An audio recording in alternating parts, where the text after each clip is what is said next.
All right, y'all. So I'm here with Coach Bowie, Coach April, and we're gonna just have a little conversation. It is the New Year's. We're gonna have a conversation about what it takes to actually get results. We see a lot of people in here day after day after day after day work really, really hard in the gym, and they're still disappointed with their results. Their performance gets better and better and better and better, but the way they're looking, their health, the way their joints and stuff feel doesn't always come around. Uh, so, what do y'all feel like some of the biggest misconceptions are about getting results? Like, what are people getting wrong in their minds?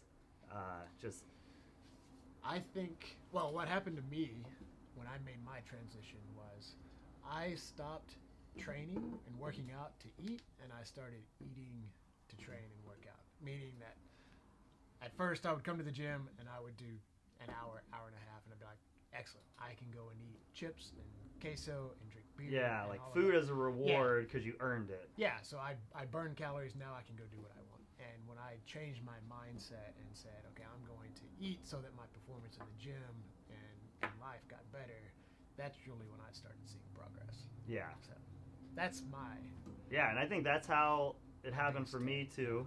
Is I got a weight set in the garage and I started working out, and then you work out hard, and then you're like, well, I'm scrawny and skinny fat. It's like, and then you're just like, oh, I guess nutrition's like a thing. So then you start protein powders and stuff, and then you're still skinny fat, and then it's like, oh, maybe nutrition is actually a big part of this. Yeah. And then you run into, well, then what the heck do I even do?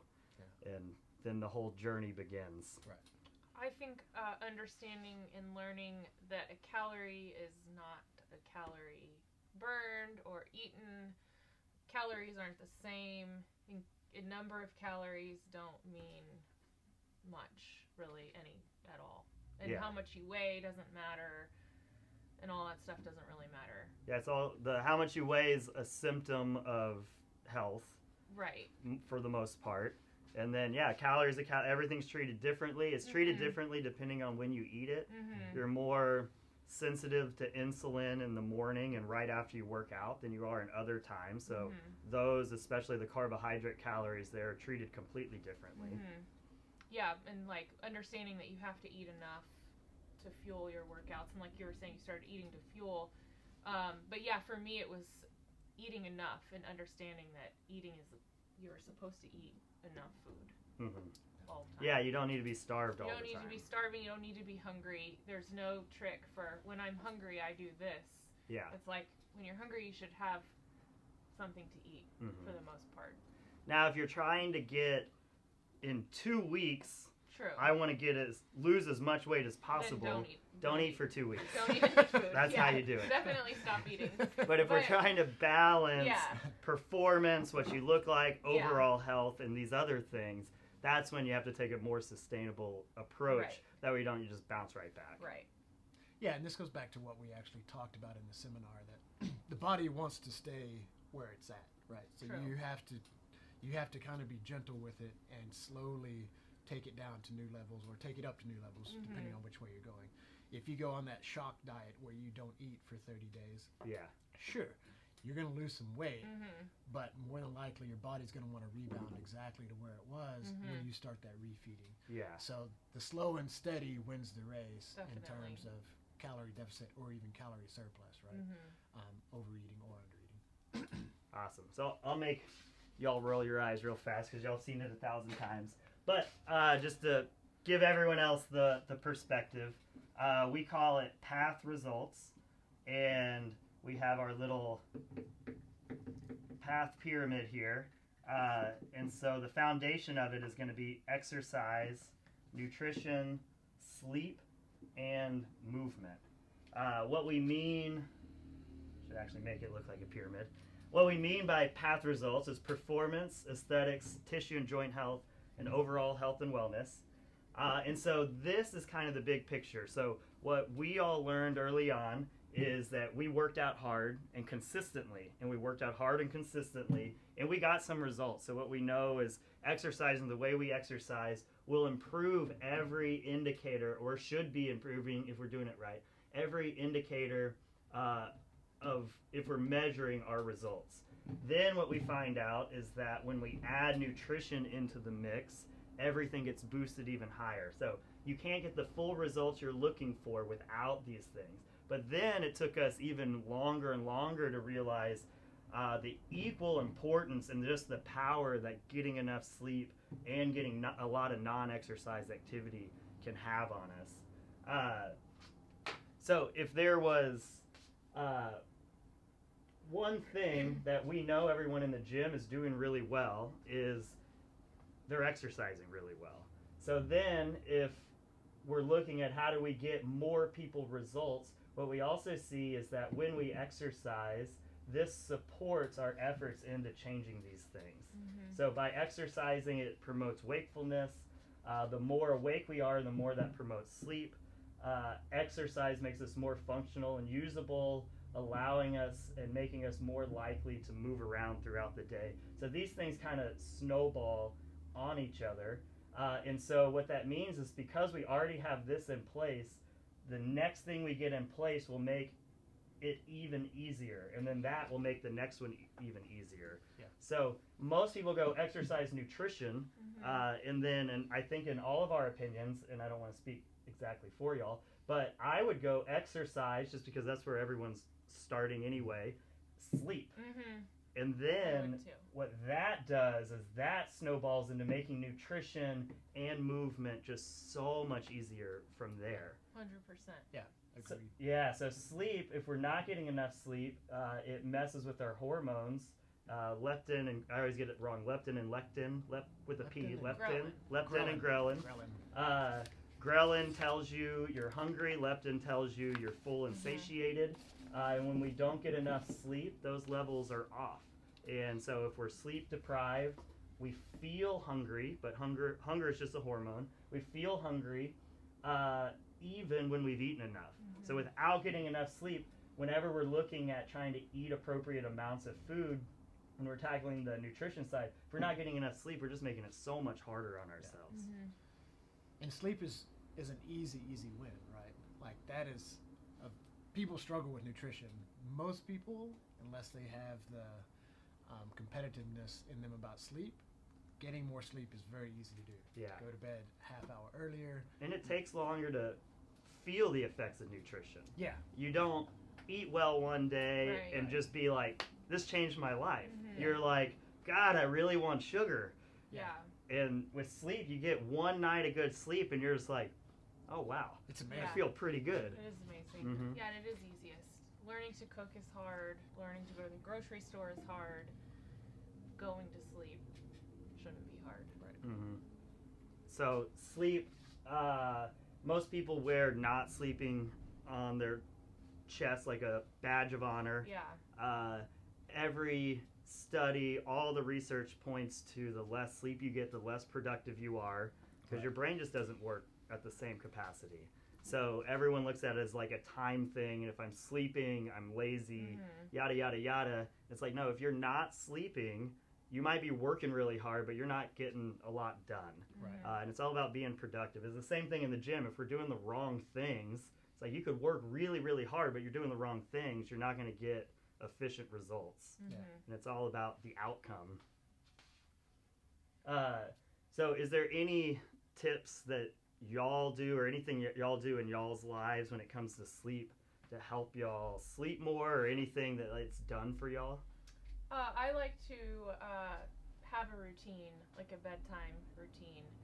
Try to go to bed and wake up at the same time every day. I wake up super early some days, and I do not wake up at that time every day. But the other days I wake up around the same time, go to bed around the same time, and I do the same thing. I always take a shower at night. I always read my book before bed, turn off the lights, or dim the lights, I don't know, an hour and a half before bed, and like get into a bedtime mode. Yeah, so your body starts recognizing the routine and starts producing melatonin and all the right hormones to start putting you to sleep. Once I get in bed and turn the sound machine on, that's it. goodbye. I hear the sound and I'm Clunk. see ya. Yeah. See ya never. Yeah, I'm the same way. I have a routine. I turn my sound machine on before I start getting ready for bed. So then it's So, To yeah. trigger I get that Ooh, I'd be Pavlonian reaction. Like brushing my yeah, teeth. exactly. Like, I turn it on, start getting my room dark. I go to brush my teeth, Mm-hmm. wash my hands, do whatever. Go have my little tiny light on, my nightstand. I don't have the overhead light on, Mm-hmm. and I'll read for maybe 3.5 to 5 minutes Yeah. before I just start nodding off. Uh-huh. Put the book aside, and literally within 30 seconds of closing my eyes and getting nice and comfortable, I'm out. Yeah. The room is cold. The room is cold. Yeah. They say, I think the recommendations are 69 to 71 degrees or something like that for optimal sleep temperature. The other thing I do is I have 2 body pillows, one on each side of me, so no matter, I sleep on my side, so no matter which way I roll, I always have a body pillow to prop a leg up on to protect my back and make it more comfortable. And that way you're not smacking into your wife. Exactly. And that's a big thing too, is I know when Alex and my wife, shared a queen size bed a long time ago, it's like we would bump into each other and wake each other up all the time. Now that we have a king size bed, we each have enough. Oh, king size. Oh, it changed. It changed everything. Because now we're not getting woken up by each other in the middle of the night, Yeah. which is because it's not just about getting to bed on time. It's about Right. the quality of sleep we're getting when we're asleep Yeah. too. Makes And sense. that was a real big one, worth spending money on Yeah. for sure. Or in our scenario, worth having it given to you.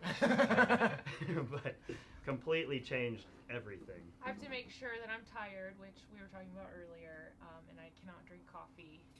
Yeah, so that's big. To be able to go to sleep at night, Yeah. you need to be be able to sleepy. be as awake as possible during the day. Mm-hmm. So usually, and everyone's different, but caffeine has a half-life. And so the usual minimal recommendation, I guess, is to stop drinking coffee by 3 or 4 p.m. For me, I've tried that, and I can't go to sleep if I do that. So what I found for me is noon works. And if I have it even at 1, I don't even think about it. I feel the same, and I notice myself just in bed, and then it's just like, oh yeah, I had coffee late today, didn't I? Noon works best for me as well. It's, sometimes I don't do it, and I do. I know exactly what's going on. And Yeah. You can build up a tolerance to caffeine as well. Yeah. So Then you have the more more of you it. drink, the more you have to. So tapering off and doing a caffeine fast occasionally is extremely helpful for redeveloping that sensitivity to it. And I've heard it's a drug. Tim Ferriss and all sorts of those types of people, productivity people, talk about how they're real careful to cycle caffeine. And either they'll stay on it and then spend a week without it. But what I hear that they do more often is on like Sundays, or they pick a day of the week where they don't have it. And then for them, what they say is that's enough to not have the addiction and to keep getting the productivity benefits of it. So I'm going to So try on one day a Sunday- week without caffeine. Yeah. I don't know what day Yeah. to choose. Apparently But what have I an would addiction. say, especially if you've been hardcore caffeine, if you go one day without it, you're going to get crushed with caffeine withdrawal. Yeah. So what I would say is No, I don't want to ruin wean your way off of it. Drink this much less for a week, then this much less for a week. Get down to nothing for a day, and then have some coffee the next day, and then start the 1 day a week cycle. That's the way I would attack it. Okay. I don't know if that'll work, but I have weaned off of coffee that way before, and once I got off of coffee, I didn't care about it anymore. It wasn't until I was on a vacation and had a cup of coffee and my brain just lit up, and it was like, oh yeah, it's a drug that helps productivity, and it's like it's worth so much money to me to have coffee in the morning, so that's why I continue to do it. I love it. But you have an interesting story about coffee late in the afternoon and kind of the positive feedback loop of waking up multiple times in the middle of the night and then being tired and, Yeah, and so I on. would have coffee all day. I would have coffee in the morning and then an afternoon coffee, I would drink it until the 6:30 class started. And so I would be like taking my last sip of coffee then. But I'm exhausted and I'm drinking my coffee to stay awake. And then I would be so tired that I would fall asleep quickly. I think that's cool too, and we'll come back to that. But it didn't keep you up. You're able to fall No. asleep. I was exhausted. Mhm. And I would fall asleep quickly, but I would wake up multiple. I mean, I already wake up a lot, but I would wake up every hour on the hour. Every hour. And it wasn't until I stopped having the afternoon coffee that caffeine is also in coffee is a bladder irritant. So it irritates your bladder to where, and it's a diuretic, but it makes you have to pee a lot because your bladder is irritated. Coffee and alcohol are the two biggest irritants, and so that is like you're flushing all of that out. So when I was waking up, I would have to go to the bathroom like all the time, and I'm like, man, I think I have something. I think I need to go to the doctor. And then I was brought to my attention that perhaps I should maybe back off the coffee at night. So it took probably And it's hard. Oh, it took 6 weeks of thinking about it. Just entertaining the idea of I'm drinking it and I'm not going to drink this anymore. Mhm. And I'm like kind of like saying goodbye to the nighttime coffee. Yeah. I mean, I've been doing this for so long. And so finally I pulled the trigger, and it was on some sort of like vacation or something where the coffee opportunities were slim. And so I stopped the afternoon coffee, and it was awful. It was unbearable. And I would have like actual withdrawal headaches and feel like I had the flu. And then I would be so exhausted, and I slept for the first time the entire night, and I woke up and it was like 6:30. Was that the first night, or was that it one was of the? like one of the first. It was like one of the first 3 Yeah. nights. So if it doesn't happen immediately, don't give up on it. I mean, it took a couple days, and there are a lot of other variables going on. Who knows?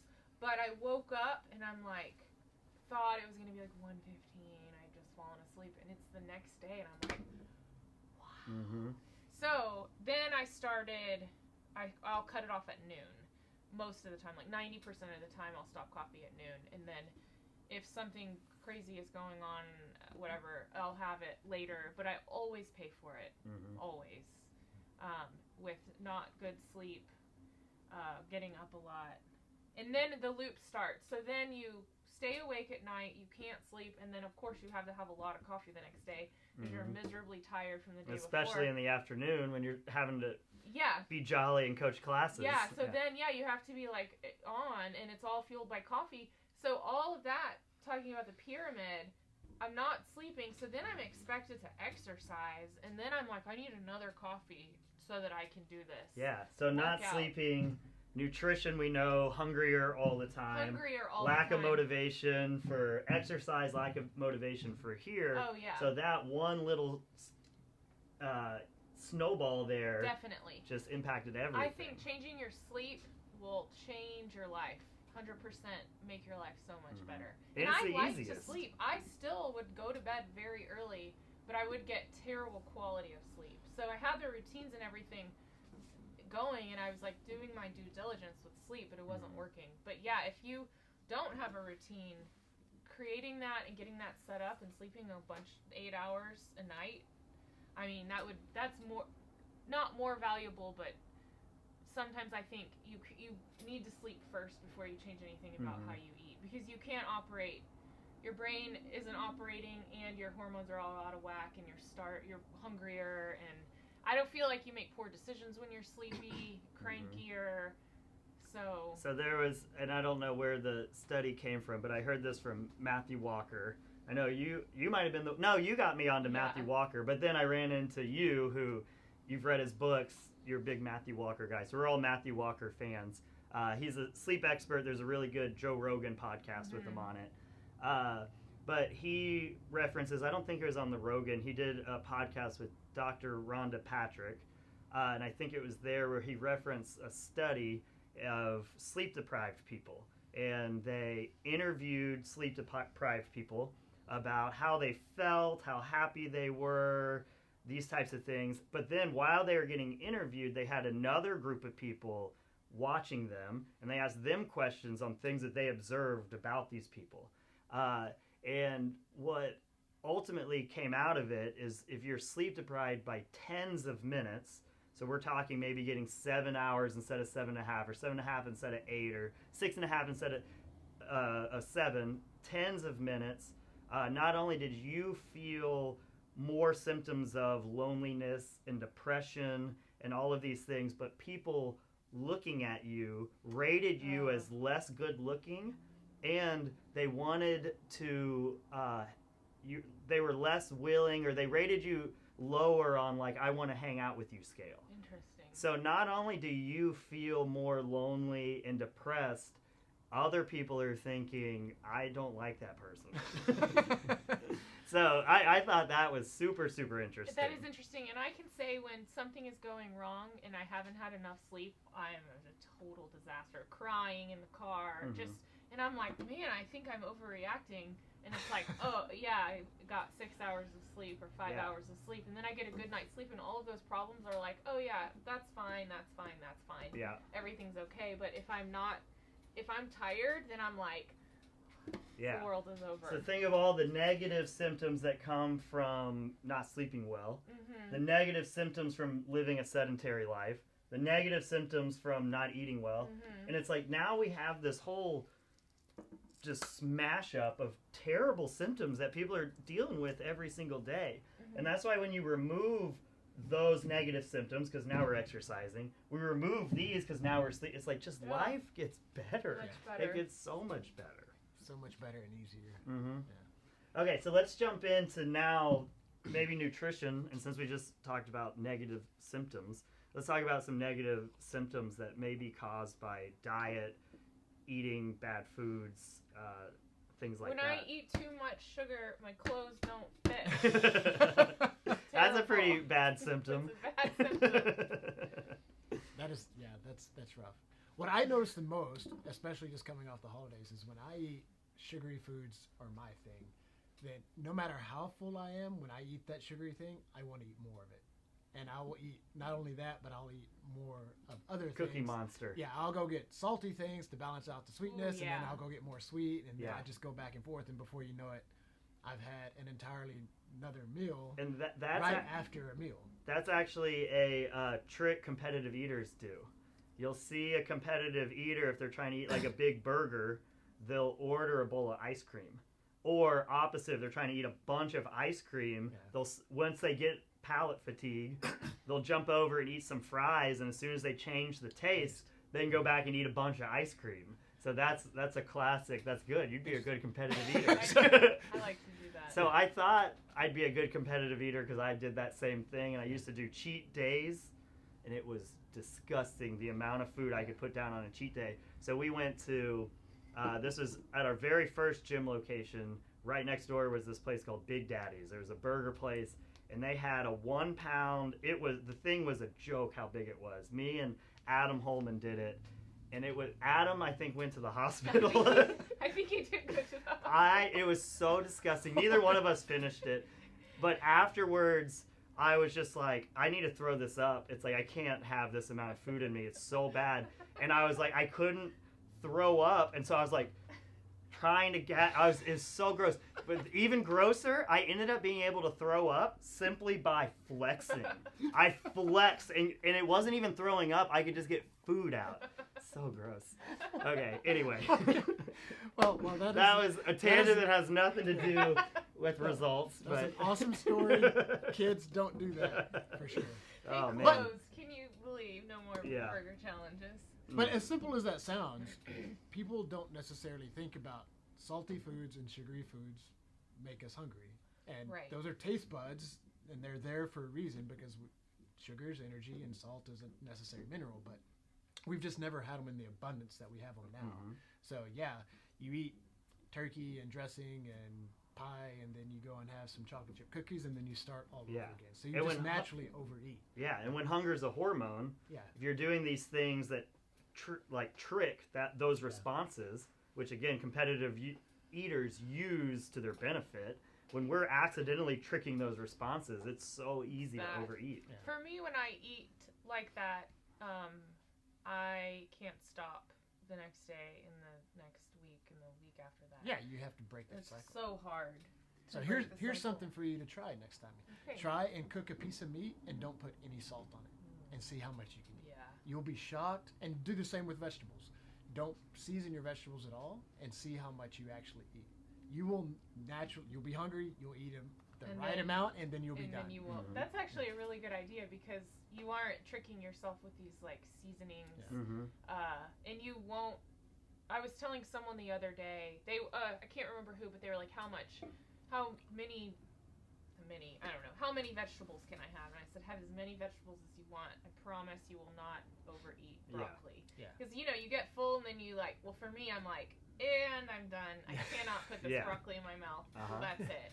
Like, I'll gag, I'm full, my body doesn't, maybe I'm not seasoning them right, but, so yeah, that's a good idea, because you will not eat very much. Yeah. And I think that's why when we're working with our momentum clients, that the first thing we're doing is not focusing on calories. Yeah. It's like, if we're going and going and going and going, we do want to check in to see, it's like, well, let's see how many calories we're eating. Yeah. Are we eating 5,000 or eating 1,000? It's like, we can't eat too few, we can't eat too much. I feel like when people start measuring, they're often not eating enough food. Yeah. So it is good to measure it. And then we can, just by eating real food, we can very easily control the amount of calories, and that's going to end up putting most people in a calorie deficit, especially in the beginning when they're used to putting everything on bread or a cracker. So when we get rid of sugary and processed foods and stick with real food that was once alive, so meat, fish, eggs, fruits, vegetables, nuts, seeds, herbs, spices, oils, butters. Am I leaving anything out?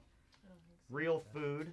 It's really hard to overeat on real food. If you could pound some peanut butter and stuff like that pretty easily. But for the most part, meats, veggies, really hard to overeat those things. And so when you put the focus on cleaning up your diet by cleaning up the quality of food you eat first, Definitely. and just get rolling with that, usually that naturally takes care of the calorie portion of it. Right. For sure. And if it hasn't, that's when we would check in later on just to see what's going on. And maybe there's a food that slipped in there that's just like, oh, you're really leaning hard on potatoes and you're having like 2 pounds of potatoes every day. Yeah.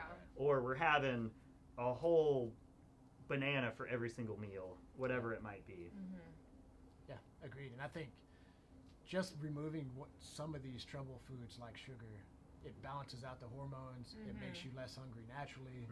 In addition to, you're just going to eat the right amount of foods, which all of that improves your sleep and then improves your exercise. It all feeds in together. It makes the regular food taste much better when you aren't eating artificial, sweetener. At least it makes. I've noticed that fruit is now the most delicious thing ever. Yeah. I had an orange yesterday and I was like, man, this is good. Yeah. Like, this is better than ice cream. And most people don't realize how sweet fruit actually is, and how over generations and years we've actually engineered it to be sweeter than it was. But yeah, you toss away sugar for a month, and then you go eat a banana, and you're like, oh, this is so much sugar. And then you're This is getting amazing. and you're getting that same this is amazing from something that has so much micronutrients in it. Right. And in the right quantities is so good for you. So now you can get your sugar fix and be healthy and promote performance and all these other things that we need glucose for, just through loving fruit. And then also, processed guilt-free food. too, as well. Guilt-free, exactly. And then processed food, it's like these things are made in a laboratory by scientists, and their only job is to make them habit-forming, which is why if we were going to make something habit-forming, we would take something, we'd write healthy on it, and we'd add sugar to it. And then, we're smart, we have to put the ingredient list on it, so we're like, oh, okay, well now I'm going to use maple syrup and honey so I can call it paleo. Or now I'm going to use agave nectar because people will read that and be like, I don't know, agave sounds healthy. And I'm going to hide sugar in the ingredient list and call it healthy, and then now I have this habit-forming fake food that I can get you just to eat and eat and eat and eat and eat. Or something that's a sugar that's not even, we commonly associated sugar as like maltodextrin stuff, scientific names that go out there and people like. You read the ingredients, you're like, I don't know what that is, so it doesn't say sugar. Exactly. And I think that's a good distinction too. Added sugar and fake sugar versus natural sugar that's coming from fruits and vegetables and these things. Even though honey and maple syrup, it's natural sugar, It's just you get it in such high quantities. That's why with low micronutrients, which is why those can kind of be trouble foods for people. Right. Yeah. And that's where the paleo framework is actually pretty nice to think about. Honey wasn't always available year-round like it is now. Maple syrup wasn't always available. And you had to get stung, or someone in your tribe had to get stung hundreds of times to get honey. That and like the amount of maple syrup that if you were in the wild would find is very different than what you're dumping in your coffee.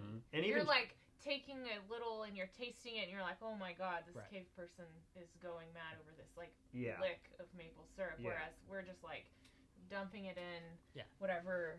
And sugar's natural too. Right. And it's the quantities of it that really get us. Yeah.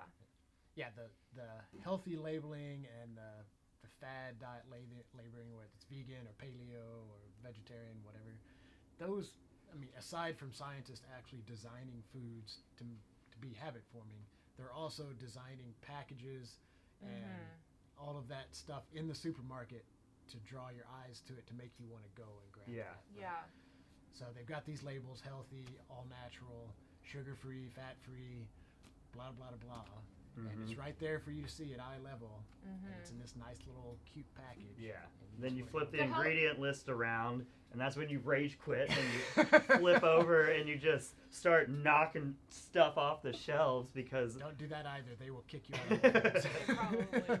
But it's so hard when you're reading labels. It is so hard to find something without all of this added crap to it. And then... Can't eat it. Yeah, then you're just like, I guess I'll just eat real food, and then you're like, oh yeah, I'm supposed to be doing anyway. Yeah. I don't need these fake things. Yeah. Cool. So, any other? If we're sticking with in the nutrition ballpark here, I'll start with some food sensitivity stuff.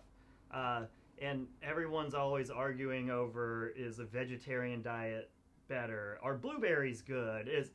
Avocado's the new superfood, and you'll hear superfood a lot. There's all of these things.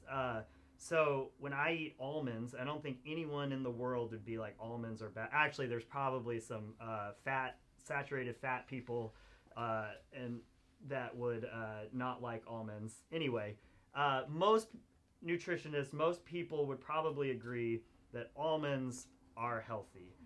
When I personally eat almonds, about an hour later, I get a very high anxiety feeling, and I finally have figured out that I'm not actually having a panic attack.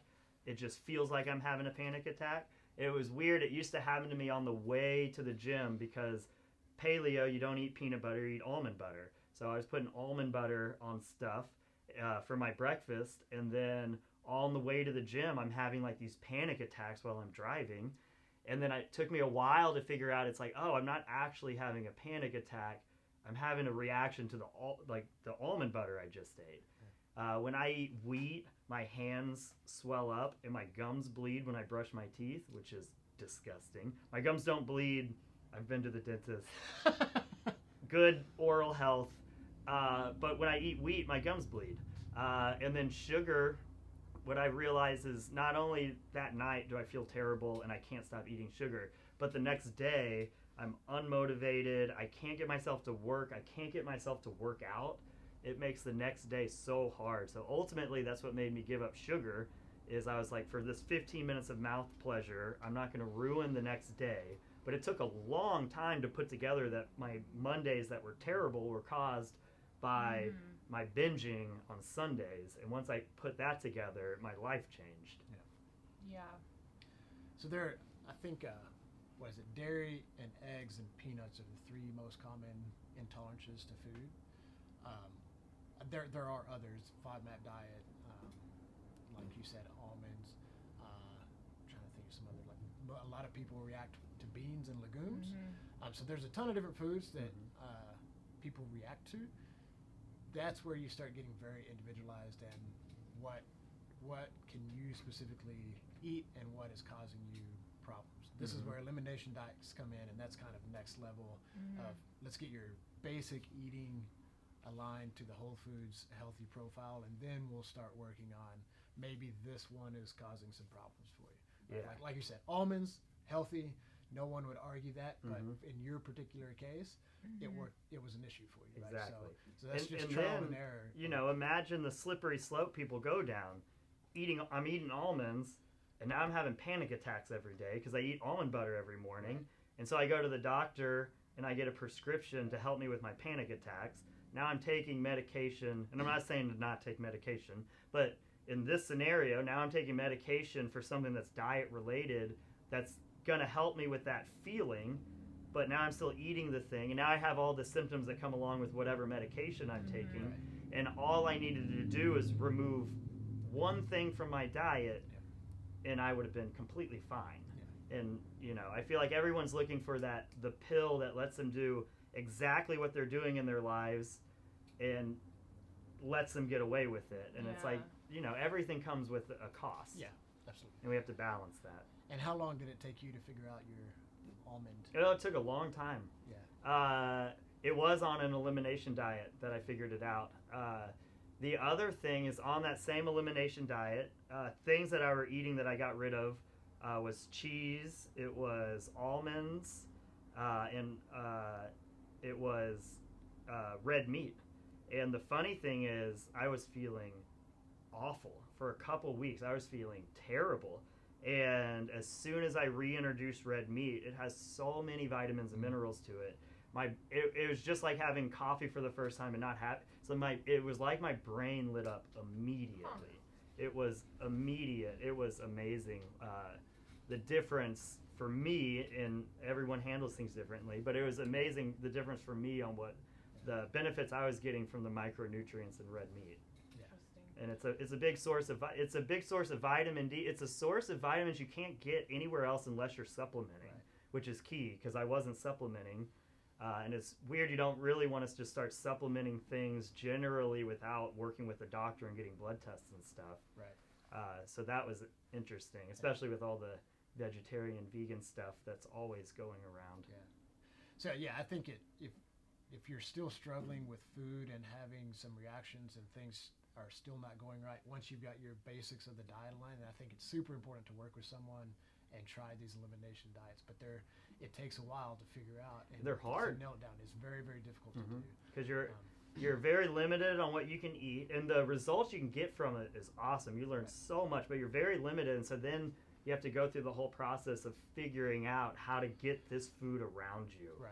which is the process you go through when you're going to change from processed food to real food anyway, but it's a much more difficult because you can get real food just at local places, but when you're getting rid of, especially I was trying to do a FODMAP diet, so when you're getting rid of things like onions and broccoli and garlic and butter, and it's like you can't go anywhere, you have to do it all yourself, and if you're not someone who already does that, it's a big change to make. Those can be super, super difficult. And again, you worked with a doctor, right? Yeah, So functional medicine doctor. So it's super beneficial in my view to have someone to work with that has some experience implementing those and can give you some direction on where to go. And just giving you the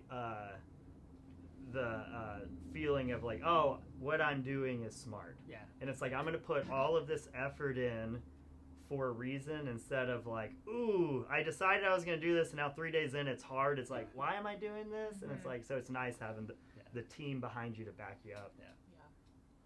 So kind of along that vein, I guess the opposite side is what we talked about in the seminar was name your food as bad for you. And we're doing a no grains challenge for January. And I think we all agree, and you put it in the online message, that grains are not necessarily bad for you. There are some people, you're one of them, that react to them. Obviously, those with celiac disease can't have wheat because of the gluten content. A lot of people tend to be gluten intolerant, at least to some level. Wheat is also a FODMAP, so there's a lot of reasons to cut wheat out specifically, but we're also doing corn and oats, and what was the other one? Rice. So eliminating all of those just for a month, as long as you bring those back in slowly and stop and pause and think about how you're feeling, think about how you're sleeping. Are you cranky? Are your joints swollen? This month can be extremely valuable in terms of understanding. Just treat it like a science experiment. Just an understanding if this little small category of foods may be causing some issues. Mm-hmm. And this is where I think these small wins can have huge gains later on down the line. A year from now, you'll be like, I feel amazing. I'm sleeping great. I'm getting good exercise in. I'm making progress. And it's just all because you eliminated wheat or corn or rice, whatever it is. And we talked about it a lot because there's also the added benefit. So say you bring those things back in and you're like, oh, I still feel great. Yeah. It's like, well, awesome. But now what we're trying to do is for a month, you have to live without these vehicles, a sandwich. You have to live without rice in a bowl. And we have to learn how to create more options for ourselves and have meat, fruits and vegetables, nuts and seeds around. And even if you're not reactive to those things, it doesn't mean we should be eating them for every single meal. And so there's a lot we can benefit from. Even when you bring them back in, you're feeling fine. Right. Just having the ability to be like, oh, I know how to create this type of meal that's also healthy. Right. And now your options just expand a lot. Yeah. And having your food actually look like your food. Like making broccoli, the plant look like a piece of broccoli on your plate rather than transferring it into some broccoli, cheesy, rice type casserole dish. Like just have it be broccoli. Yeah. And learning to eat visually like that. That way, you're not replacing pancakes with paleo pancakes. It's like, no, let's just break. And it's like, that's not to say paleo pancakes aren't good or whatever, but like, let's break the habit of needing that and just learn what a plate of food can look like. And so that's a big thing for this month is let's just learn what a plate of food can look like, a healthy plate. And that doesn't mean these other things have to be gone forever, but let's learn what a healthy plate of food can, and let's figure out also how to get it around us, because that ends up being the hardest part. It's not eating the stuff, because the stuff tastes great, especially if it's cooked really well. The issue's not eating it. The issue is how the heck do you get it around you? Yeah. You got any food experiences you want to share? That was my biggest, when I first started getting healthy, was how do I get it around me? Everything I make is gross. But short of spending all my money on other people cooking my food, just takes a lot of experimenting. And I'm sure y'all have done the same thing. Is figuring out, trying something, it's gross, and figuring out how to make it better. So luckily I love to cook, but I don't even not like to cook. I follow the directions, and then, I mean, not anymore, but at the beginning, I'd be like very excited, and then I make it, and I'm like, this is disgusting.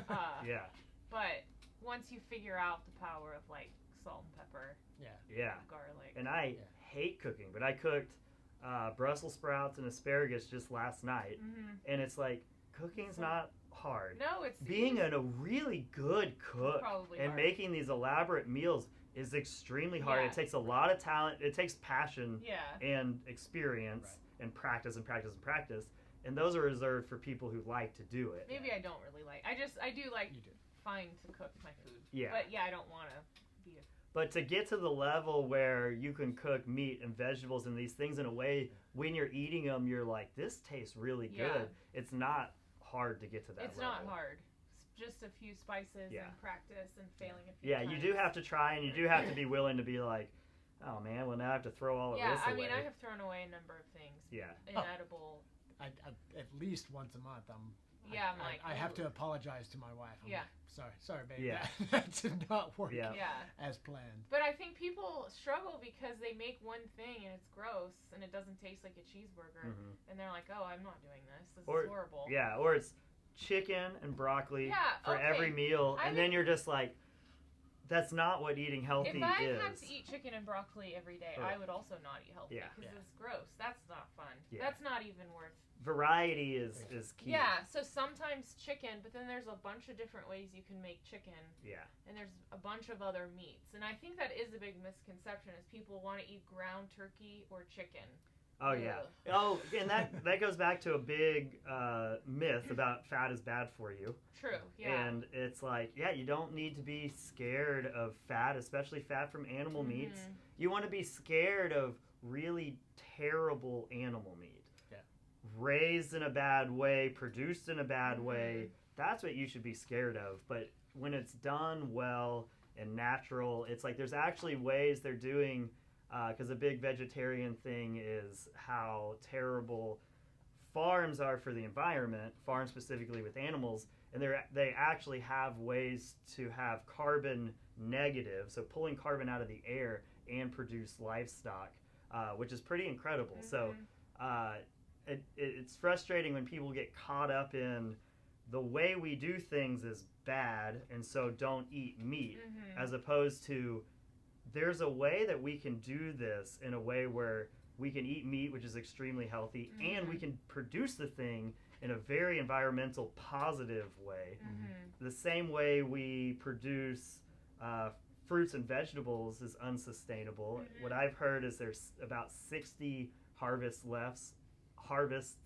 left with our soil, because the soil's just getting depleted and depleted and depleted. And the way we do it kills, I'm just making up a number now, but I think the number's in the billions of animals and birds, reptiles, fish, all these things. And then, throw insects into the mix, and I'm sure it's obviously way higher than that. But the way we do vegetables and the way we do meats is terrible, and we have to upgrade it, and we have to do better. But we can't let the argument of the way we do it is bad, therefore you should never eat it. It's like, no, we need to eat it. It's healthy. Right. But we need to figure out how to do this better. Right. Yeah, my recommendation is for people to eat the highest quality meat and vegetables they can afford. I don't want to tell someone that is making $5 an hour that they have to buy organic and they have to buy grass-fed. They need to eat and purchase the best that they can absolutely afford. And in the long term, that voting with your dollar, I think Michael Pollan coined that, will kind of change the food system. Well, it would right if now we we're all- stuck. We are stuck because it's too expensive and no one's buying it. We demand We cheap all- and easy, And that's and then we get mad when they make cheap and easy. And then Right. we're like, you're doing it wrong. And it's like, well, then pay more, Right. because that's what it costs to do it the right way. And it's Right. like, we can't skimp on the food side of things. But yeah, so if we're eating healthy, natural foods, we don't need to be scared of fat. Yeah, so get a ribeye or something, or some Yeah. kind of piece of grass-fed beef, and put salt and pepper on it, and it is so good. Yeah. I mean, it's so good. The fat thing is basically, and it's hard to make any in nutrition science any definitive statements, but it looks like the direction everything's going. The fat stuff has been debunked. The meat being bad and causing cancer and all that stuff is being debunked. What they've been doing is comparing vegetarians to Americans, and it's like, yeah, I could probably eat nothing for a week and be healthier with my blood levels than people eating at McDonald's every day. It's like, that's not hard. Right. There's also the carnivore group that eats nothing but meat. Yeah. That's insane also. And again, same thing. It's like, if you go from eating Taco Bell for every meal and then switch to a carnivore diet where you're eating good quality meats, it's like, yeah, you're probably going to feel better and be healthier. But it doesn't mean you're healthy. Yeah. Right. Exactly.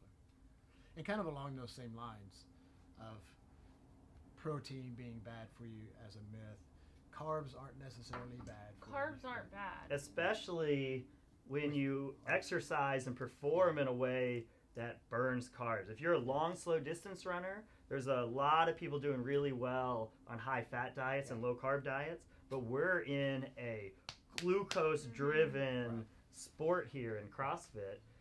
So carbs are not bad. But if you're going to go along these path results, you can't eliminate carbs and expect to be healthy. Yeah, Like, so we could eliminate carbs, and we could probably look better, have good tissue and joint health, and overall health and wellness. Yeah. But performance in our sport would likely suffer a little bit. And I'm lumping like starchy carbs like potatoes and things into carbs. Like, I don't think that we should be eating chips and breads and things like that. But I think starchy carbs are good, like you just said. You need it for the performance to feel okay, to do the kind of intense workouts that we do. Then we just need to be smart about when we're doing it. So, Right. one, if our goal is big weight loss, a low-carb diet is probably a pretty probably the easiest way to go about it, just Mhm. because it's really easy to overeat carbs. So again, Mhm. it's not because carbs are bad. Right. It's just you have to have a lot more willpower and you have to plan things a lot more when a high carb diet is in the mix. It just tends to be easier on the low carb diets. But as we kind of level out and we're talking about performance, I kind of like to look at carbs as I'm trying to control my body's response to insulin. Mm-hmm. And I want my body to respond appropriately to insulin, and insulin controls how my body stores and uses fat, how big my fat cells are. There's a lot that goes into it. And when you're constantly having high carbs throughout the day, every meal, your body becomes insensitive to insulin. So your body has to pump more and more insulin, and it has all these other negative effects to get the job done. And so I think I said it earlier, I may just be going crazy, but early in the morning, your first meal, you're more sensitive to insulin, and immediately after a workout, you're more sensitive to insulin. So as we're trying to balance all of these things, we can kind of get the benefits of a low-carb diet and the benefits of eating carbs, especially for fueling performance, if we just time it the right way and eat the majority of our carbs as first meal and right after a workout. Yeah, agreed. I think another thing that we've had a lot of, and I think all of us do it, and it's the first place we usually start our momentum clients, is an eating window and doing time-restricted eating. Yep. What's y'all's eating windows? Mine is probably 8 hours is what I generally do. I generally don't have anything to eat until about 11 o'clock or noon. And then my last meal is 6 or 6:30. Yeah. Yeah. So And that sounds about what mine is. Because I no. also try and eat 2 hours before I go to bed, at least 2 hours, to kind of get that digestion under the way, so I'm not burning up as I'm trying to sleep. So. And you're not all jacked up on energy from eating when Exactly. you're trying to go to bed. I don't eat until most of the time until about 11. Depends on my coaching schedule, and we can't eat and coach at the same time. So sometimes I'll have to eat after that, but I won't start eating until later. Yeah. So it's usually like 11 to 8. That's 9 hours or so, something around there. Yeah, I think the research has shown, and this is Rhonda Patrick's website for anybody that wants to go check it out. But I think hers is Found My Fitness. Found My Fitness, yeah. Is that the 6 to 8 hour window, and it doesn't really matter if that's an early morning window or a late window. That's just that 6 to 8 hours seems to be optimal, and it helps with weight loss. It helps with your hormone balances. It helps with just a number of different things. And she's got a great article on there that is probably a 10 or 15 minute read. Yeah. Okay. And there's so many like health benefits to it. And then it's when we're talking about weight loss, which is that's what a lot of people are interested in. Right. The other benefit is it's hard to overeat when you have this short window and you stick to your rules. It's like you don't eat here and you don't eat there, and it gets rid of all of these just nothing calories that are happening early and late from snacking and just calories you just don't need. Yeah. So it really helps restrict you in that way. Yeah, it also, what I found, at least for me, is that it helps reduce the snacking due to boredom because you've got that compressed window and there's just not that much time when you're so if you're sitting hungry down. You need a snack, it's time to eat a meal Yeah. because your window's so small. Yeah. I will say that's like the first thing that I nailed down is the snacking. I haven't had a snack in years. Yeah. If I'm hungry, I got to go all in and eat food. And I think Bowie does it well. I'm the same way, and you're really good at just being like, oh, you're hungry. Okay, you're allowed to be hungry. Just be hungry for a little bit. It's like it's a human experience. Yeah. You don't need to be perfectly fed all of the time. That's a good point. And we don't want to be hungry consistently. We don't need to be starved, but every now and then, if your life isn't working out perfectly, you don't need a tiny snack, which is probably not enough food anyway. Yeah. Just you can go without eating for a few hours. What you've gone 3 days? Yeah, I've done 3-day fast before. I think I've done it 3 separate times over the last couple of years. And it's challenging. But really after the first day, you realize the hunger comes and goes, and you drink some water. Yeah. It kind of puts you at ease for a little bit, and then you go about. And I've done strength lifting during that time. I've done bike riding. I've done normal exercise type stuff. I didn't try and set PRs, but I was doing my normal routine stuff. I definitely felt more tired, but I was able to lift the weights. I was able to pedal the bicycle. It wasn't like this big life-altering event that I put everything on hold for. And what I've heard about fasting like that too, which is incredibly interesting, is that your organs will actually shrink a little bit.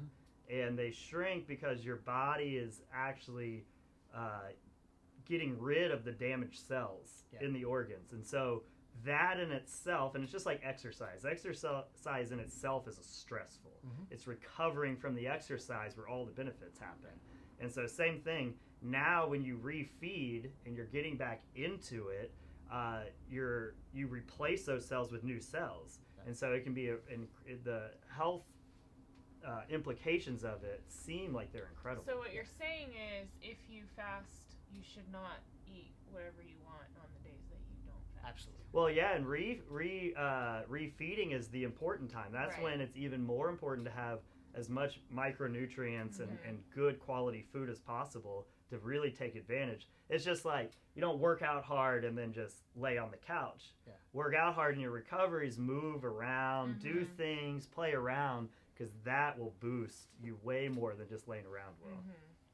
And if you want to talk about getting rid of food biases, like I have to have this food, don't eat for 3 days, and I guarantee you that first meal that you get to put in your mouth will be amazing, no matter if it's just a plate of broccoli. Yeah. You will be like, oh my God, this smells so good, it looks so good, and that first couple of bites, you're just like, oh, that's pure heaven. I fasted for, I guess, 36 hours a couple times, and that was exactly what I took away from it, was whatever tantrums I was throwing about wanting to eat X, Y, and Z just went out the window. And it was like fish and broccoli, and it was the best thing I've ever tasted in my entire life. And it was so good. It's very, very eye-opening to go through that experience. And then it's like, no, I don't want to eat ice cream.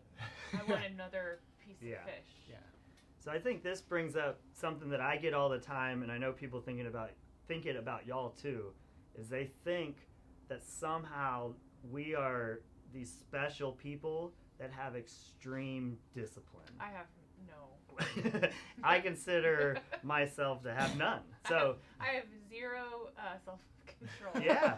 So I think that's the real cool thing. I think that's what we're talking about for a little bit, is it's not this disciplined life at all. I don't buy chips. Yeah. I don't buy candy bars. I don't buy ice cream. If I buy ice cream, I eat it all, and then I tell myself I can't buy ice cream.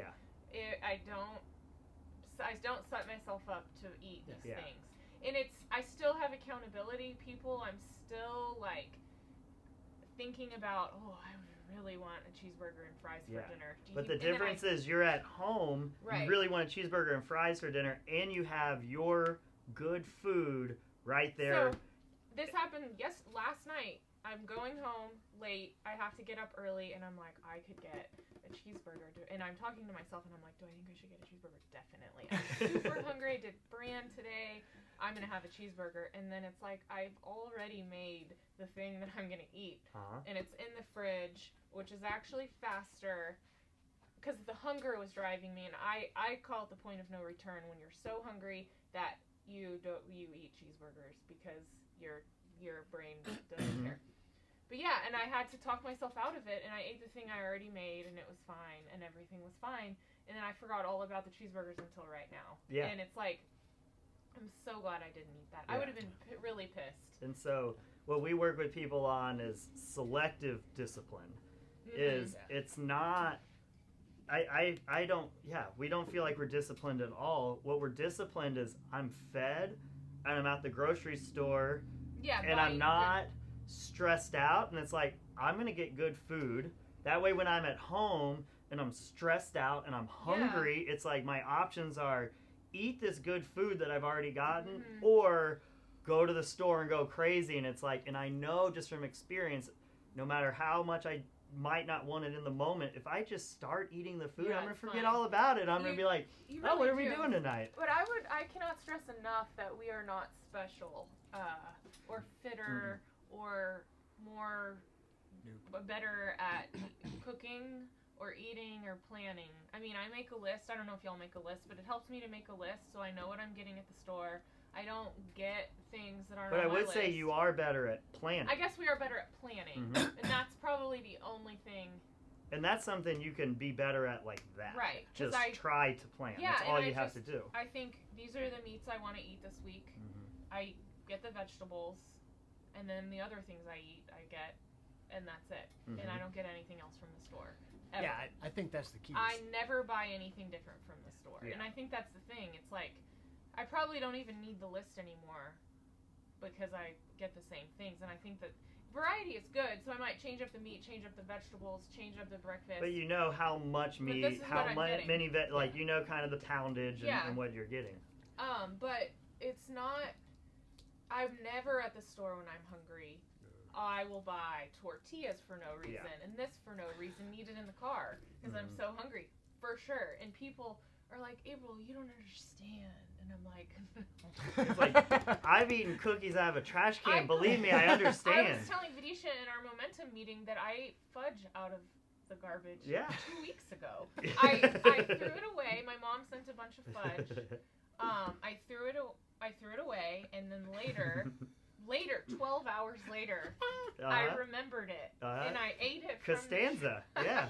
And it was, and Yeah, I was this is like, fantastic. it was in a bag, you know, in another bag. Mhm. It wasn't dirty, and I ate it, and I'm like, this is from the garbage. So really, I have to like take the thing garbage to out. the dumpster Mhm. and get it out. So that stuff cannot. And those are the enter. little things you learn too. Yeah. It's like putting it in the It doesn't garbage mean anything. isn't enough. It was in a bag on the counter. Now Yeah. it's in a bag. In the No, garbage. you Who got to cares? take it out of the bag and And dump get it in there. real dirty or put it down Yeah. the sink. Yeah. But like, I'm not any more equipped to make that game time decision. Yeah. No, I'm definitely gonna eat the fudge. And so the real difference is you eating fudge out of a trash can. No, but you breaking down and eating fudge. When that happens, it's backed up by years of consistent, not perfect, but consistently mostly good choices. Right. And so when breakdowns happen, which they're gonna happen, Right. it's not a big deal. It's Right. like, okay, you ate fudge, let's get back in the game tomorrow. Not a big deal. That was in the middle of the day, so later my life went back to normal. I cooked whatever and whatever, and Yeah. everything else was fine. And I didn't, I felt like, okay, this isn't good. But that didn't ruin my day. I wasn't like, well, I ate fudge, so now I'm going to order pizza and get some sodas and drink a bunch of beer. None of that happened. Everything went back to normal, and my life resumed. Yeah. And I didn't get fat, But if I were to buy fudge, I would eat it every day. Like, so the point is that cannot be around. Yeah. And I make my plans to go to the store, and I buy what's on the list. And I go to the store at the same time every week, and it's always the same. Yeah, it's about being strong at the grocery store, not at home. Right. At home, you don't need to be strong because you can't. You're Right. going to lose the game, and you're going to eat it out of the trash For can sure. and get pink eye. Yeah. That's why she was out all last I know, week. I know. That's gross. So yeah, I'm the same way. I have to have the right foods around, or I will completely go off the rails. My wife likes to make cookies. She likes to make brownies, and if they're in the house, like she makes them to take generally for someone else's birthday. So I tell her they are not allowed to come back once they leave the house, right? Yeah. Because I will eat them, Mhm. and I will eat all of them. I don't go to the grocery store hungry, and to me, this all comes back to just having a plan and making sure that you're not doing silly things that are easy Yeah. victories, right? Don't have a bunch of cookies in the pantry. Oh, are you that kidding me? If I had cookies know right that- now, I'd be so. Yeah. All I'd be thinking about, not y'all, not this thing, is Cookies. when am I gonna get them? Yeah, when are you going to be home? And you're like, okay, Right. I'm going to go Cool, straight, cool. and I'm going to the couch, and then it's like, okay, I got it. Yeah. But there are no cookies there. I would have to go pay for them, Mhm. which is a whole process Right. that I'm not willing to do. So yeah, if y'all had that type of food in your house and never planned, if y'all No. lived like how most people live, and still had all of your healthy habits that you did, I'd be like, holy cow, these are the most disciplined people on the planet by far. But it's like, that's not the reality. The reality is have just learned over time to be smart and in very specific areas at very specific times. That way, when it comes time to make a hard choice, it's the only hard choice that day we've had to make. Right. And we haven't made 100 little choices leading up to that about what's going on. Like if I had to go to work and decide if I'm not going to have a breakfast taco every day, yeah, I don't want to deal with that. Yeah. No. It's hard. You drive, like, that's not an option. And having to make that choice can't be a part of my life. So that's what we work with all of our momentum clients on, is just helping them identify ways in their life and in their day to implement these tools and strategies that we've learned over time that make it easy. Because that's the other thing, is everyone thinks, oh, I could never give this up. I could never do that. I could never live like that. And our reaction is, I know mine is, my life is easier in every way. It's better in every way. I'm happier because I do all of these things. And because it's not a bunch of things. It's just I do them in very specific ways, and it makes everything so much easier. Yeah. I used to go, up until I was 26, fast food for every single meal. Meaning, I'd have cereal for breakfast, a bunch of it. But then that means I needed to go to 2 fast food places, one for lunch, one for dinner. So every day, for every meal, I was driving somewhere to go get fast food and driving somewhere. It's like, it was hard. And then it's like, what am I going to get, KFC, or am I going to get Taco Bell? It's like, what am I doing for this meal? It's like, oh, I just had Whataburger, so I can't have burger, so Wendy's is out. And it was every single meal I had to figure this stuff out. And now it's just like, oh, what am I eating for lunch and dinner? I get it figured out. And then now it's like, oh, I'm hungry. Here it is. I put it down. I move on with my life. Oh, KFC had like a little chicken tender bowl with like mashed potatoes and cheese. I love it that you're laughing, Miss I Eat Fudge out of the trash. We'll know if people watch this, if they talk about eating out of the garbage, or you ate the KFC bowl. Yeah. What is it? A mashed potato something. I forget what everything was in there. Gravy was in there. But something that you led to, along the same lines of the planning, is actually doing some meal prep, maybe once or twice a week, to where you don't have to think in the moment. You just go grab whatever you've already prepped. Yeah. So you Sunday, Wednesday, whatever your day is, and also doing that once or twice a week limits the amount of times that you're going to the grocery store, so you're not going every day. Yeah. And you're not tempted every day. So that's like a very quick, easy win of, I go once a week. I have to make sure I'm fed before I go in there. I'm only going to get the things on my list, and I'm done. Yeah. I would say the grocery store should be like very, very limited. It's like a place. It's like a dangerous place. It is. And I only go on Sunday, and for me, if I forget something, I just go without. And go well fed. Well fed. Because we talked about dealing with being hungry. Yeah. There's certain times, just deal with being hungry. Right. Going to the grocery store, don't deal with being hungry. Yeah. Eat your snack. Yeah. Never snack unless you're about to go to the grocery store, because even the smallest thing will help you. Because they have like donuts, like where you just open it and eat it. Yeah. So that they have people giving you free food. Here, you want a sample? You want a sample? Yeah. Like you run into 12 people in 2 minutes that are trying to offer you chips and dips and cheese. So I'll just skip it. I'll forget something, and I just will live without it for the next until Sunday again. But the meal prep is smart. Well, and people think meal prep, and they think, I have to cook my food. I kind of think of meal prep as get food around you. It doesn't matter where it's it matters where it's coming from. But, like, it doesn't matter. Figure out how to get real food around you and make it easy. But if you have to go get every meal in the moment, you're in trouble. That's the thing. Someone asked me yesterday, do you meal prep? And I didn't know what that meant. I don't cook 7 days worth of food and put it in containers ahead of time. I have a pretty, I've worked with my schedule to make it to where I cook the thing I'm going to eat maybe I'll cook the lunch, like I'll cook my breakfast and my lunch and then have to heat my lunch up.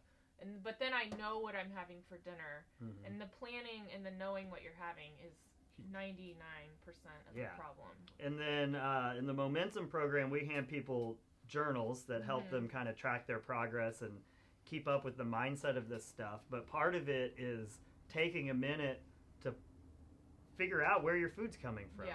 So just take a minute and figure out where's the first meal, where's the second meal, where's the third meal, do you have everything for it? Oh, you don't have lunch. Okay, where are you going to go get it? Oh, you're having lunch with a friend. Where are you going? And this is a big one.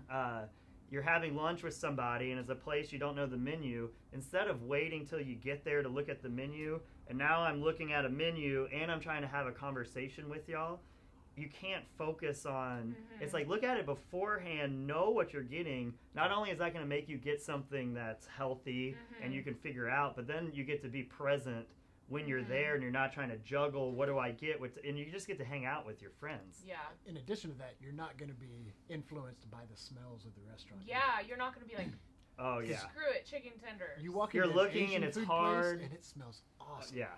Right? So if you haven't thought about what you're going to get. And you get to see what's on everyone else's plate. Yeah, if you're smelling it and seeing it, and then you're trying to make the hard decisions, it's like, that's a recipe for...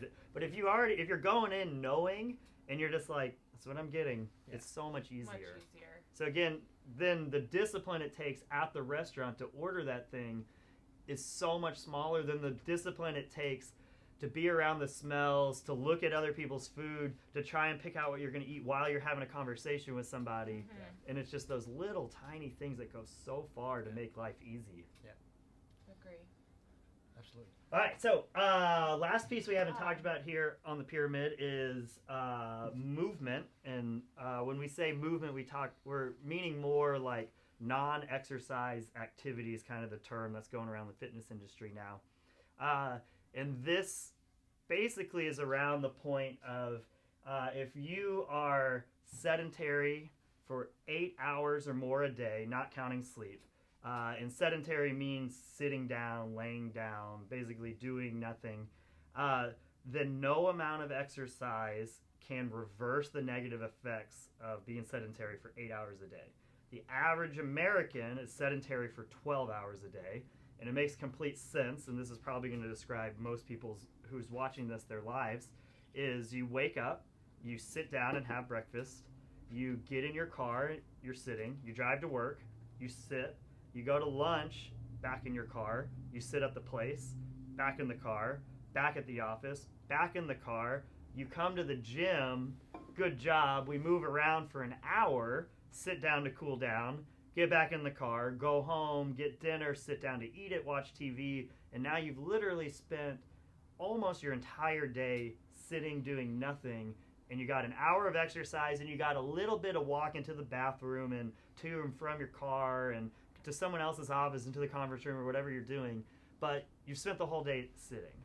So the real key is this is such a huge piece of the puzzle.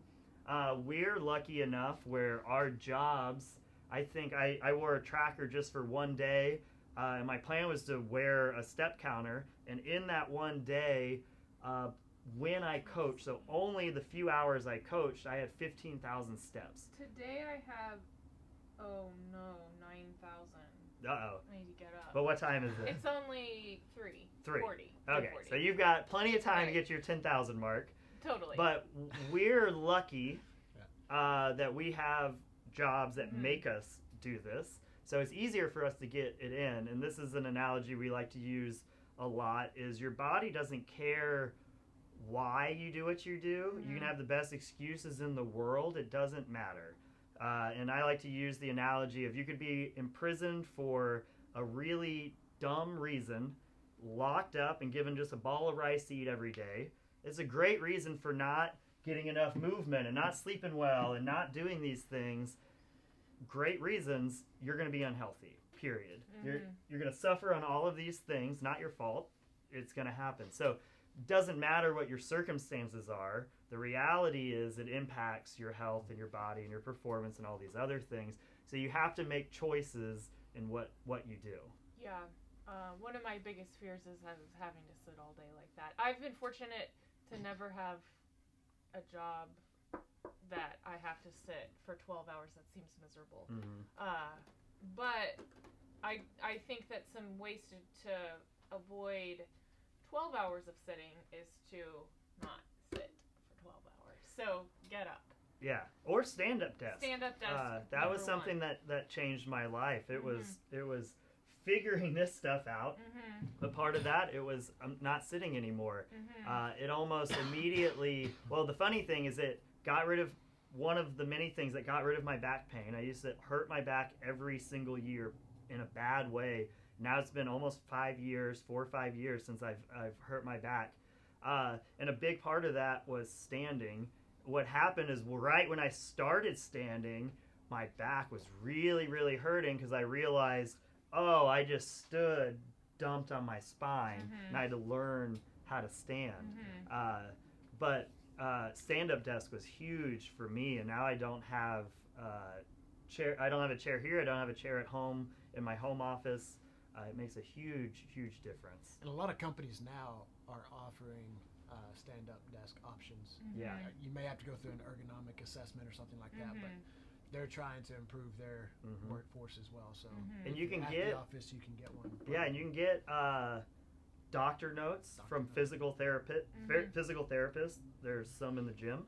You can get doctor notes from them, and that helps. I think I'm not positive how it works, but I think that'll help your office maybe get reimbursed through insurance or something. Yeah, someone just recently got a doctor's note from someone in the gym and submitted it, and so on and so on and so on. Yeah. And they were all reimbursed and now has a standing desk. Yeah, and it's not like this shady practice either. No. It's just like my life was changed when I stopped sitting and I started standing.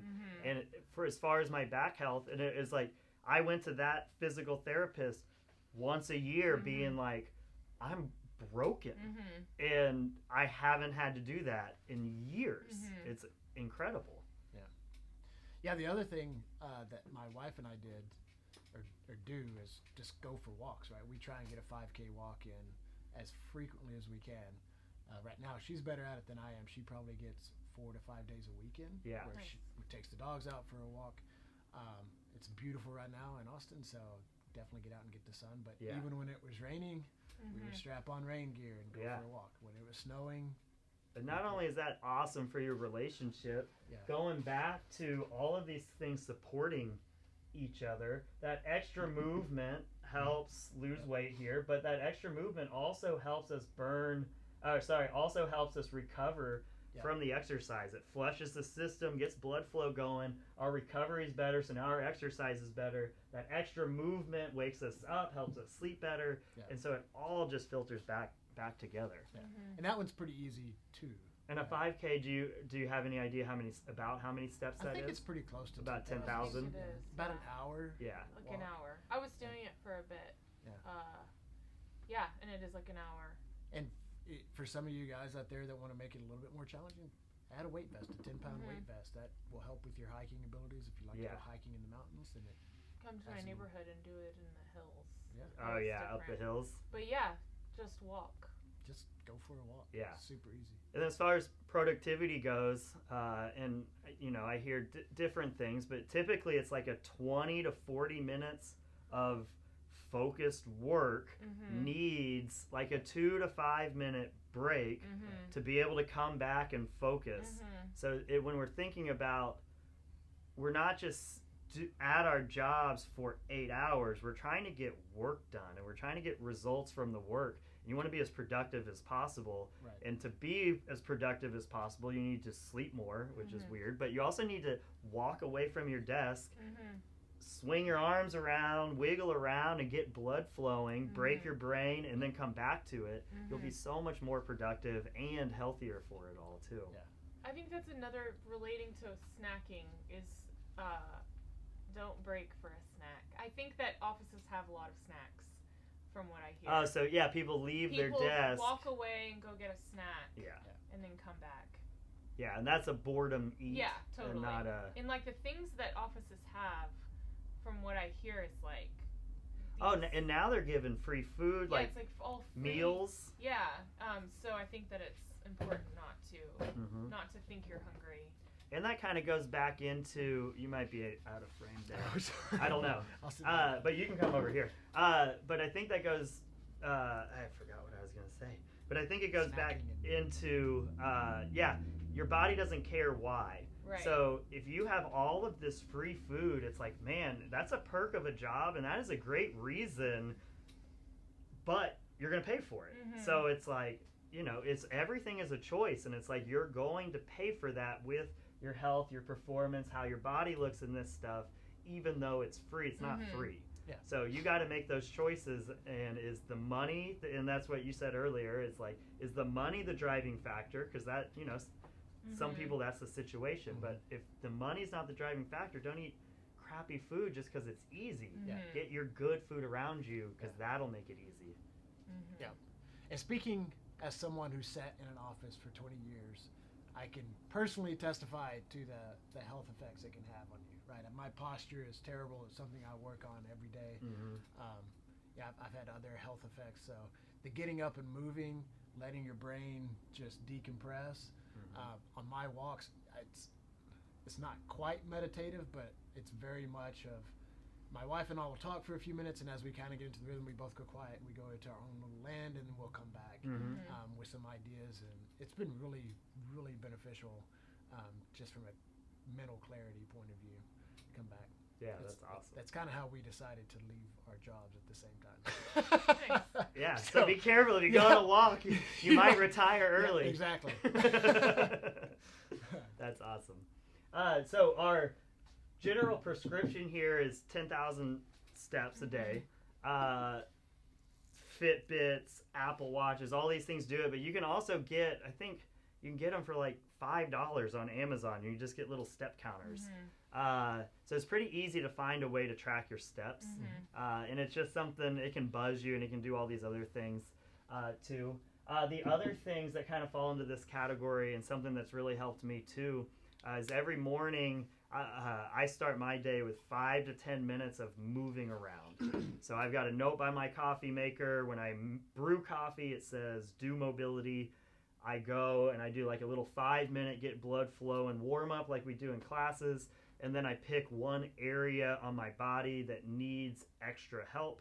And I grab a lacrosse ball, a foam roller, or I do a static stretch or a band or whatever I'm doing. I do some dedicated work, and then that way, every single day for 10 minutes, I'm starting my day out with doing something. As opposed to, oh, now you're coming to the 5:30 p.m. class, oh, and it's the first time you've squatted today. It's like, let's just go ahead and get the first squat out of the day early and start claiming those positions. And then that's great at work, taking a 5-minute break. Just do things like we do for our warm-ups. It's like that gets blood flowing, but it also increases your range of motion. And now we can start talking about tissue, joint health. We can start talking about the full picture as we do these things. And even at the office, you will get some strange looks, but a small kettlebell you can take to your cube, you can do squats, you can do push-ups. People are going to look at you and ask you weird random questions. Yeah, that's the thing, is they end up asking questions, but that's the opportunity. What you start seeing is you start like a snowball effect at the office. And then they start walking a little more. They start being like, oh, well, I don't do kettlebells, but I do blank. And then you see them doing whatever they're doing, which to us might be weird, but they're doing something, which is really cool that you're the one who caused that, without having to tell everyone to do something, just leading by example. Yeah, so break out of the office mentality a little bit. Don't worry about your peers, what they're going to say about you. Do some squats. Yeah. They're great. Yeah. Cool. So I think the big picture here is we've got this under control. Just keep coming consistently. And since you have that, it makes these other things easier. The lowest hanging fruit on the whole list is going to be sleep. And the more of these we do, they all work together, and they're all going to make the other things even easier. So once we tie sleep in, now tying in one of these two pieces gets easier and easier and easier. And these all have profound effects on results. Which ones would you say is the hardest? Which of the 4? Nutrition. Okay. I agree. I think by far. And it's not the hardest it's the hardest to figure out how to do. Mm-hmm. It's not like hard because you're always hungry and what you're eating tastes bad. I feel like that's what people think. Right. It's the hardest because you have to learn things. Right. You have to learn, where do I go to get real food? What does a plate look like? Right. Mm-hmm. And then we also see this is where, well, people make a lot of mistakes here, but this is where people make the biggest mistakes, is they'll hear what we're saying or what somebody's saying, and they'll try and implement it, and it just won't be 100% there. They'll be close. Mm-hmm. Right. But then that's where coaches and friends and people can come in and help out and kind of point you in the right direction. Because not all of this stuff is effort-based.